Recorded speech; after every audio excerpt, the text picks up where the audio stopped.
अपने बारे में कुछ बताइए, अपने आप को इंट्रोड्यूस कीजिए। ठीक है sir. Sir, my name is Abhishek Meena.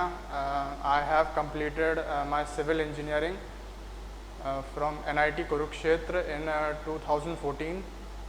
I belong to Jaipur and I am currently working as income tax inspector in Uttarakhand. Okay, आप इनकम टैक्स ऑफिसर हैं Yes sir. इस समय उत्तराखंड में, Yes sir. यानी आप प्योरली नॉन टेक्निकल सेक्टर में काम कर रहे हैं जहां सिविल इंजीनियरिंग की उपयोगिता ना के बराबर है. ना के बराबर है। हाँ सर. आपने और अब आप बिल्कुल टेक्निकल क्षेत्र में आना चाहते हैं, Yes sir. ऐसा आपने क्यों सोचा या आपका ऐसा हृदय परिवर्तन कैसे हुआ कि मुझे अब नॉन टेक्निकल से टेक्निकल में आना है? ठीक है सर.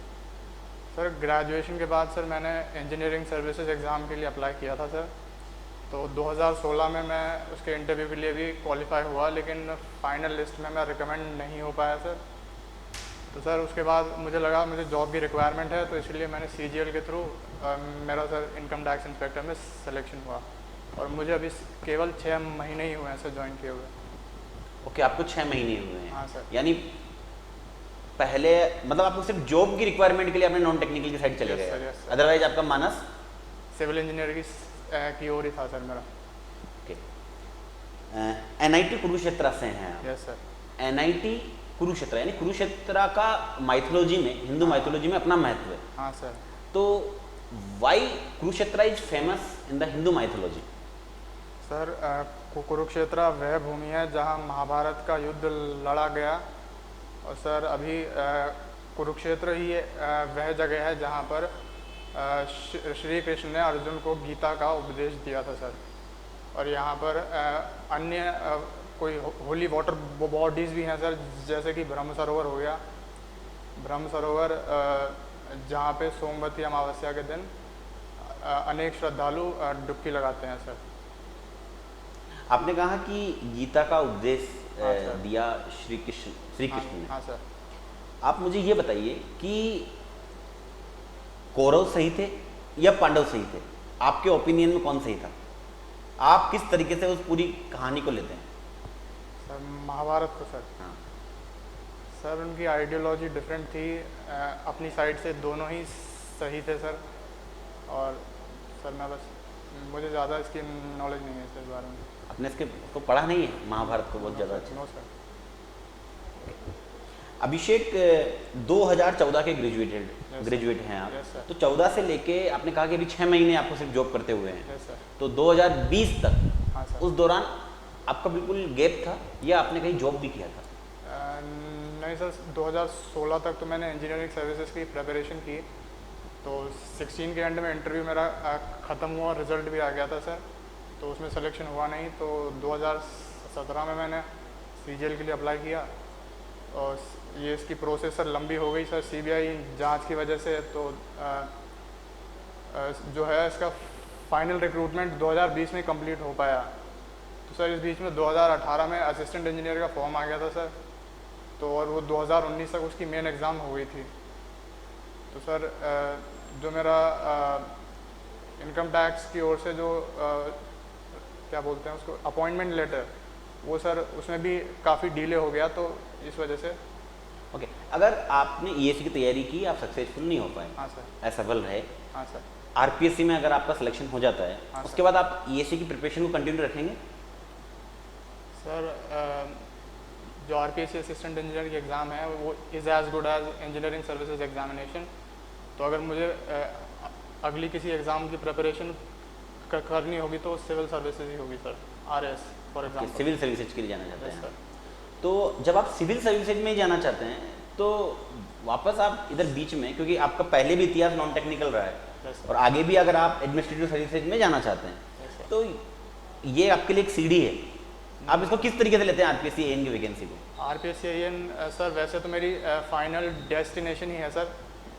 अगर इन द प्रोसेस अगर मेरा RAS में हो जाता है तो ये अच्छी बात होगी, लेकिन I will be more than happy to join RPSC assistant engineering job. तो यहाँ आप आगे अपनी मतलब जो भी RAS की तैयारी करना है वो चालू कर देंगे? नो सर, अभी तो sir it will be long process. देखते हैं सर उसमें हाउ प्रिपरेशन शेप्स अप, और उसमें क्या जो जो जॉब में कितना टाइम मिल पाता है सर, उस हिसाब से। हॉबीज़ क्या हैं आपकी? सर मेरी हॉबीज़ सर क्रिकेट देखना और ओलंपिक स्पोर्ट मुझे देखना बहुत बहुत पसंद है सर। ओके, ओलंपिक देखना बहुत पसंद है हाँ आपको। सर। विश्व इतिहास में भारत को बहुत कम मेडल मिले हैं हाँ ओलंपिक में। हाँ सर। इसके पीछे मुख्यतः क्या कारण आप मानते हैं कि हम ओलंपिक में बहुत ज़्यादा मेडल नहीं जीत पाए? सर इंडिया में मोस्टली स्पोर्ट्स का कल्चर बहुत ही कम है। यहाँ पे जॉब को प्रायोरिटी दी जाती है सर, और जो अगर स्पोर्ट्स में अगर अच्छा होना है किसी भी कंट्री को, तो उनको स्कूल से ही स्पोर्ट्स को बच्चों में इंट्रोड्यूस किया जाना ज़रूरी है सर। और सर इसके साथ सर जो ऑर्गेनाइजेशन लेवल पर भी सर स्पोर्ट्स ऑर्गेनाइजेशन का मैनेजमेंट सर अच्छे से नहीं हो पाता है। तो जो प्लेयर्स टैलेंटेड होते हैं सर, उनको भी ऊपर आने का मौका अच्छे से नहीं मिल पाता है। और सर बस इतना ही है सर। तो आपके हिसाब से मूलभूत ओलंपिक में मूलभूत हाँ। 3 कौन से सुधार करने चाहिए, पॉइंट टू पॉइंट आप बताइए, जिससे कि स्पोर्ट्स में हाँ। हम ज़्यादा मेडल ला सकें और भारतीय प्रतिभाओं के साथ न्याय हो सके? सर इसमें एक तो हमें जो स्पोर्ट्स ऑर्गेनाइजेशन हैं सर, इनमें सिर्फ जो स्पोर्ट्स ऑर्गेनाइजेशन के एडमिनिस्ट्रेशन में केवल प्लेयर्स को ही जगह मिलनी चाहिए, और वो भी जो हाईएस्ट लेवल पर मेडल अचीव कर चुके हों सर।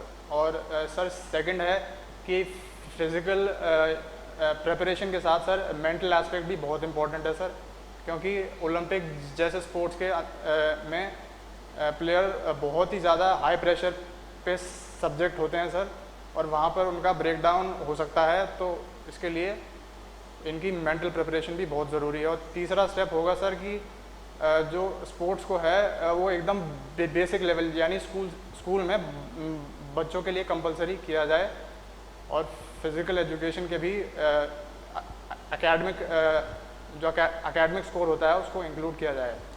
राजस्थान सरकार के अभी सिविल के रेस्पेक्ट में, सिविल इंजीनियरिंग के रेस्पेक्ट में कौन से बड़े प्रोजेक्ट चल रहे हैं, चाहे वो पीडब्ल्यूडी के हों, हाँ। चाहे वो पीएचडी के हों, चाहे वो डब्ल्यूआरडी के हों, कौन से बड़े प्रोजेक्ट चल रहे हैं? सर अभी मेजर प्रोजेक्ट तो सर इस समय ईस्टर्न राजस्थान कैनाल प्रोजेक्ट है सर। अभी पारबन डैम इन झालावाड़ सर, नवनेरा डैम इन कोटा, और सर ईसरदा डैम इन टोंक। कि बस ये आपको हाँ यही प्रोजेक्ट पता है, केवल 3 प्रोजेक्ट ही? सर जोधपुर में भी अभी कुछ वाटर प्रोजेक्ट्स का माननीय मुख्यमंत्री द्वारा उद्घाटन किया गया है सर। ओके, आप प्रॉपर जयपुर के रहने वाले हैं? हाँ सर। जयपुर के बारे में ऐसा कहा जाता है कि एक माना हुआ शहर है, इसमें कोई स्पेशल सिविल इंजीनियरिंग के कुछ स्पेशल नमूने हैं क्या, जो आप बता सको कि नहीं यहाँ पे बेहतरीन सिविल इंजीनियरिंग यूज की गई है जयपुर डिस्ट्रिक्ट में? सर जयपुर में सर एक तो हवा महल का मॉन्यूमेंट है सर, जो 1799 में सवाई प्रताप सिंह द्वारा जिसका निर्माण किया गया। क्या स्पेशल है हवा महल के बारे में, सर, इसमें क्या स्पेशल सिविल इंजीनियरिंग यूज की गई है? सर इसमें सर जो एयर का फ्लो है सर वो ऐसे रखा गया है कि विंडोज़ के थ्रू इसमें हमेशा एयर का फ्लो आसानी से फ्लो होगा। और इसमें सर बर्नौली प्रिंसिपल का इस्तेमाल किया गया है, ज़्यादा से ज़्यादा इसमें ओपनिंग रखी गई हैं सर। और हवा महल को श्री कृष्ण के मुकुट के रूप में भी डिजाइन किया गया है। फाउंडेशन इसमें है सर फाउंडेशन का सर मैंने दोनों साइड का पढ़ा है सर कि फाउंडेशन है भी या नहीं भी, इसके बारे में मैं श्योर नहीं हूँ सर अभी। और कोई जयपुर में? हाँ सर, गोविंद देव जी का मंदिर है सर, इसमें जो मंदिर का सत्संग भवन है सर, इसमें विदाउट कॉलम सबसे largest slab in the world provide किया गया है सर। इसके एजेस पे ही सिर्फ कॉलम प्रोवाइड किए गए हैं, बीच में कोई भी कॉलम प्रोवाइड नहीं किया गया है सर। आपकी वीकनेस की अगर मैं बात करूँ तो सर ऐसी क्या वीकनेस है, आप अपने आप में ऐसी कोई वीकनेस मानते हैं जिसके कारण आपको बाहर कर दिया जाए यस सर, आरपीएससी एएन के इंटरव्यू के रिजल्ट से? सर मेरी वीकनेस है कि मेरा इंट्रोवर्ट नेचर सर, और सेकंड वीकनेस है सर मेरी जो स्पीच में फ्लुएंसी है सर, उस पर भी मैं वर्क कर रहा हूँ, लेकिन ये मेरी 2 वीकनेसेस हैं सर। ओके, तो आप इसके लिए क्या क्या काम कर रहे हैं अभी? सर इसके लिए मैं ब्रीदिंग के लिए जो मेरी ब्रीदिंग है वो कंटिन्यूस रहे सर, और मैं अपने आप को रिलैक्स रखने की कोशिश भी कर रहा हूँ सर। Okay, आपके फेवरेट सब्जेक्ट कौन से हैं? सर मेरे फेवरेट सब्जेक्ट्स हैं environmental engineering, transportation and hydrology, irrigation. Okay, you are an civil engineer yes sir. और now your interest show in government sector yes sir. As assistant engineer. Yes sir. So current में in India में कौन से government के बड़े project जो as a civil engineering का बहुत बड़ा एग्जाम्पल है? मतलब बात करूं केरला, अभी रिसेंटली वेस्ट बंगाल, आसाम एंड तमिलनाडु, जो अभी इंडिया के जो पीएम है उसने उन प्रोजेक्ट का इनॉग्रेशन भी किया फाउंडेशन स्टोन से रिलेटेड। तो कौन कौन से ऐसे बड़े प्रोजेक्ट हैं? केरला, आसाम सर, तमिलनाडु। केरला, आसाम, तमिलनाडु, वेस्ट बंगाल, इनमें उन्होंने बड़े बड़े प्रोजेक्ट, मैंने आपको एज ए हिंट दिया है कि वहाँ पर भी बहुत मतलब फाउंडेशन स्टोन से रिलेटेड एक जो सिविल इंजीनियरिंग का बहुत मतलब एक सुंदर एग्जाम्पल है यस सर। कि वहाँ में हमारी जो सिविल इंजीनियरिंग है उसको प्रेजेंट किया है। तो कौन कौन से ऐसे बड़े प्रोजेक्ट हैं? Sorry sir, I don't know, I have no knowledge. Aggregate word सुना आपने? Yes sir. एग्रीगेट वर्ड सुना आपने? हाँ, aggregate. Aggregate are used in ballast, हाँ। aggregate are used in road also, Yes, sir. and aggregate are used in concrete also. Yes sir. What is the difference between specification? Sir roads में जो aggregates use किए जाते हैं उनकी size from sub base to wearing course decrease होती जाती है sir. और रोड्स में जो एग्रीगेट्स होते हैं उनका वेल ग्रेडेड होना भी बहुत ज़रूरी है। वहीं जो बैलास्ट में यूज़ किए जाते हैं सर उसमें वेल ग्रेडेड होना उतना इम्पोर्टेंट नहीं है सर। और इसमें जो एग्रीगेट की साइज़ है वो भी ज़्यादा होती है सर। कितनी होती है? हाँ sir, it is more than 20 centimetre, 20 mm sir. तो अभी आपने वो रोड के लिए जो साइज बताई है वो तो 80 mm बताई है। नहीं सर, रोड्स में वेल ग्रेडेड एग्रीगेट्स होते हैं सर, उसमें हर साइज़ के एग्रीगेट्स होते हैं। ओके। उनका प्रपोर्शन अलग अलग होता है। ब्लास्ट क्या होता है, कहाँ पर यूज़ किया जाता है? बैलास्ट सर ये जो रेल्स लेड की जाती हैं सर, रेलवे ट्रैक्स ले जो किए जाते हैं उनके नीचे जो ट्रेन का जो लोड है उसको ट्रांसफ़र ज़मीन पे हो सके उसके लिए एग्रीगेट्स बैलास्ट का यूज़ किया जाता है। ओके। एंड कंक्रीट में? कंक्रीट में सर जो एग्रीगेट्स की साइज़ है वो 20 mm से कम होती है और इसमें सैंड का भी यूज़ किया जाता है। Okay, I am giving a situation, if there are two road, हाँ। Okay, yes sir. Same manufacturing condition and same labour, हाँ। आफ्टर 1 year जो एक रोड है उसमें कुछ पोर्ट होल हो गए हाँ। एंड वो नॉट सर्विसेबल, हाँ। एंड सेकंड रोड है वो विल बी सेम, ठीक है sir. No change. So what is the reason for that? Sir first road जिसमें पोर्ट होल्स हुए हैं उसमें एप्लीकेशन ऑफ लोड ज़्यादा हुआ है। बट मैंने तो अभी बताया कि उनकी मैन्युफैक्चरिंग है वो सेम है, बिल्कुल मैन्युफैक्चरिंग कंडीशन सेम रखी है मैंने। तो सर जो क्वालिटी होती है सर वो डिफरेंट हो सकती है फील्ड पे। Quality control can not be same on two road, मतलब कुछ ना कुछ तो अंतर होगा सर उसमें। नहीं, अंतर तो वो तो मैंने डिसाइड किया ना, मैंने आपको मना किया अंतर के लिए। तो सर इरोजन ऑफ जो वाटर के कारण सर उसका इरोजन जो है वो बहुत ज़्यादा हो जाएगा सर। वाटर के कारण इरोजन बहुत ज़्यादा हो जाएगा। Yes sir. तो ऐसा हम क्या करें जिसकी वजह से इरोजन ना हो? सर फिर तो सीमेंट कंक्रीट रोड प्रोवाइड की जानी चाहिए। अगर पॉट होल हो जाते हैं तो फिर उस पर वेयर टू मेनस इमल्शन के थ्रू रिपेयर किया जा सकता है सर। इरोजन के रीजन कहीं सोइल है, सोइल की वजह से भी इरोजन हो रहा है? नहीं, टाइप इरोजन ऑफ सोइल पे भी चीज़ डिपेंड करती है? नहीं सर, कैम्बर प्रॉपर रखा जाए तो वाटर अपने आप ड्रेन हो जाएगा। लेकिन सर वहाँ उस एरिया में रेनफॉल कितना है और रोड पे कितना पानी जमा हो रहा है उसके ऊपर भी डिपेंड होगा सर ये। उसके ऊपर what is list count? Least count is a unit of measurement in vernier scale. Unit of measurement in vernier scale. इसके अलावा कोई और आपको आइडिया हो लिस्ट काउंट के बारे में? Least count sir main scale divided by the number of units of main scale. ये बताओ कंपास का एंड ऑटो लेवल का लिस्ट काउंट कितना कितना? Sir I don't know sir. Ganga rejuvenation programme के बारे में आपने सुना है? क्या सर? गंगा रेजुलेशन प्रोग्राम के बारे में आपने सुना है? Yes sir. सुना है? हाँ। ओके। गंगा रेजुलेशन प्रोग्राम है वो सिविल इंजीनियरिंग में आता है या फिर एनवायरमेंट इंजीनियरिंग में आता है? ये सर एनवायरमेंटल इंजीनियरिंग में आता है। Environment engineering is an part of civil engineering or not? Yes sir. It's an part of. Yes sir. Okay. किस तरीके से एनवायरमेंट इंजीनियरिंग आपने स्टडी की है और गंगा रेजुलेशन प्रोग्राम में आप कैसे एनवायरमेंट इंजीनियरिंग को यूज़ करेंगे, मतलब किस तरीके से?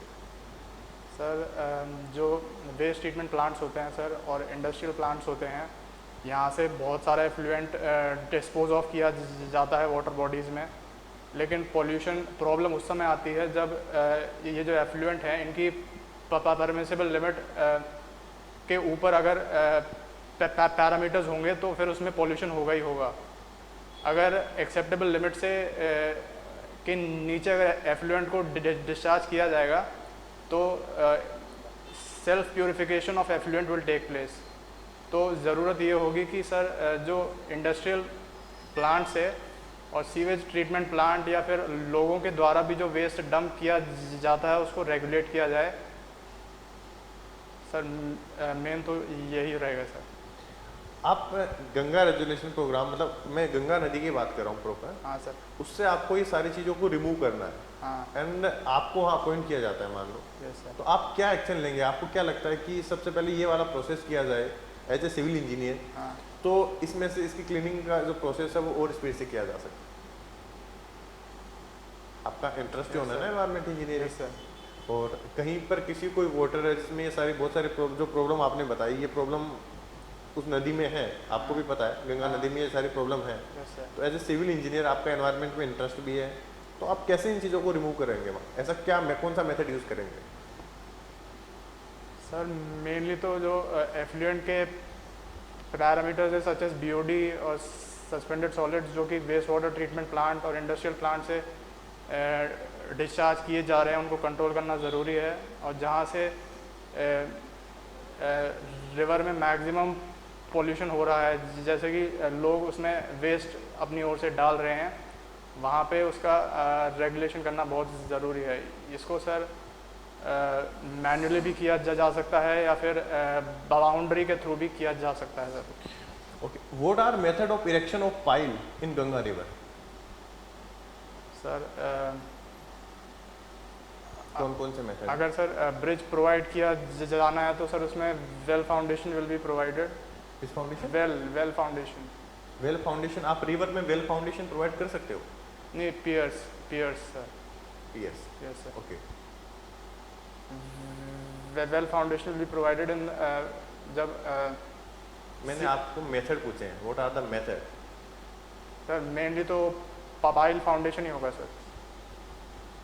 जब आप पाइल को इंसर्ट कर रहे हो, हाँ। मैंने उसमें मेथड पूछे हैं, what are the method of erection of pile in river? Sir I don't. Okay. Consistency index क्या होता है? Sir it is a property of cohesive soils only to show their consistency. To show their consistency. Yes sir. What is the formula? Formula sir इसमें liquid limit होती है, plastic limit होती है, shrinkage limit होती है। ये formula होता है? फॉर्मूला बताना सर? हाँ बिल्कुल। अच्छा सर इसमें प्लास्टिसिटी इंडेक्स में liquidity index minus plasticity liquidity limit minus plastic limit, shrinkage limit हो गया, plastic limit minus plasticity, sorry गलत जा रहे हो। Shrinkage index is plastic limit minus shrinkage limit. गलत जा रहे हो। क्या सर? गलत जा रहे हो, गलत। क्या फॉर्मूला बताना सर? कौन सी लिमिट का फॉर्मूला बताना सर? कंसिस्टेंसी इंडेक्स का आपको फॉर्मूला बताना है, CI। आईसी का? हाँ IC? क्या और CI? हाँ IC और CI हाँ सर वो कंसिस्टेंसी इंडेक्स। हाँ लेकिन बिल्कुल रिलैक्स होकर बताओ, कोई दिक्कत नहीं। Liquidity limit minus natural water content divided by plasticity index. Divided plasticity yes index, sir. क्या होता है plasticity index? Plasticity index liquidity limit minus plastic limit होता है। प्लास्टिक लिमिट, हाँ sir. Okay. You are a civil engineer yes sir. and you will go for design a bridge. Bridge. Yes sir. How make sure it was safe or not? Sir इसके design code होते हैं sir, उसमें अलग अलग loads के लिए अलग अलग स्पेसिफिकेशंस दी। इसके लिए कोई कंडीशंस भी होती होगी पहले? Yes sir. कोई कंडीशंस भी होती होगी कि भाई आप किसी भी ब्रिज को डिज़ाइन कर रहे हो तो उससे पहले आप वहाँ ऐसा आप अपने आप में श्योर हो जाओगे कि इसमें ये कौन कौन सी ऐसी कंडीशंस होती है कि जिससे कि भी ये ब्रिज है वो सेफ है।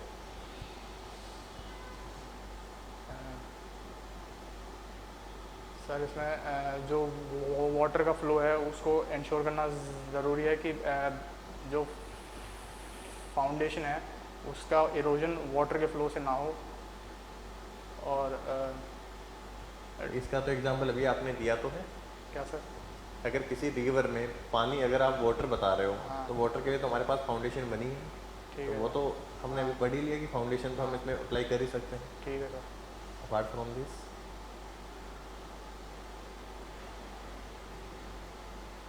Sir I don't know. Sir done from my side. Okay Abhishek, now you are relax. Yes sir. काफ़ी देर बातचीत हो गई आप लोग की। Yes sir. You might be heard the name of mild steel. Mild से yes sir. Can you draw the curve of mild steel for stress? No, no, means tell me point only. There is no need to write. Sir एक origin से sir straight line होगी। Straight line में first point आएगा proportional limit, उसके बाद आएगा elastic limit, elastic limit के बाद आएगा यील्ड पॉइंट, यील्ड पॉइंट के बाद आएगा यील्ड प्लेट्यू आएगा सर, उसके बाद सर अल्टीमेट यील्ड पॉइंट आएगा, उसके बाद आएगा sir fracture point. Neck formation नहीं? Yes sir. What about neck formation? Neck formation sir fracture point पे होगा sir. At fracture point, neck formation will take place, or after neck formation, fracture will take place. Sir neck formation के बारे में sure नहीं हूँ sir. Okay, not an issue. What is the meaning of yield point? Yield point sir वो point है is a stress level eight which any of the fibre in the member reaches the yield stress. What is the meaning of yielding region? Yes sir. Yielding region, you know that? Yielding reasoning Yielding region, REZION. Sir जो load apply किया जा रहा है वो increase होता जा रहा है, लेकिन उसकी जो रेजिस्टेंस यील्ड स्ट्रेस है वो सेम है। तो अगर Think once, yes sir. think once and tell. Sir जब कोई लोड अप्लाई किया गया है उस पर तो इंटरनल स्ट्रेस जनरेट होगा उसको रेजिस्ट करने के लिए सर। तो जब लोड की वैल्यू इतनी ज़्यादा हो जाएगी कि कोई भी फाइबर सेक्शन में यील्ड स्ट्रेस पे रीच हो गया तो उस समय वो सेक्शन यील्ड हो जाएगा। I'm asking what is the meaning of yielding region. Suppose I don't know what is yielding region, so how can you explain that? Yeah, So this is yielding region. Yield का reason एक तो हो सकता है increase in load हो सकता है sir. I'm not asking reason, I'm asking region. Region? Yes. अच्छा sir. I'm not asking reason. ये एक्सट्रीम पॉइंट्स पे होगा सर और ये नेचर ऑफ लोडिंग पे भी डिपेंड होगा sir. Okay, leave that. You are telling rapidly load. You are using a word load. हाँ So what is the difference between load and force? You might be heard the name of force, you might be heard the name of load, yes sir. and the unit is same, that is Newton. So what is the difference between load and force? That is a basic question. I am really confused on that.